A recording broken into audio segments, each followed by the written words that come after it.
আসসালামু আলাইকুম সুপ্রিয় দেশবাসী।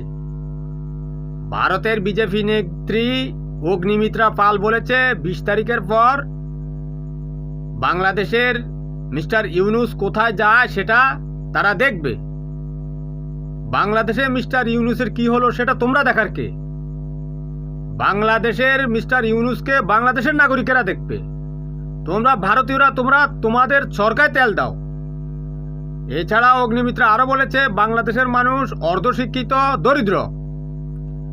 বাংলাদেশের মানুষ অর্ধশিক্ষিত তোমাকে কে বলেছে? বাংলাদেশের মানুষ তো তোমাদের মতো গু খায় না, তাই না? মানুষ খাওয়ার পর মল ত্যাগ করে, ওটাকে গু বলে। গরু ঘাস খাওয়ার পর মল ত্যাগ করে, সেটাকে গোবর বলে। খাও তোমরা গোবর। তোমরা শিক্ষিত? গোবরের মধ্যে ইকোলাই ভাইরাস আছে সেটা জানো?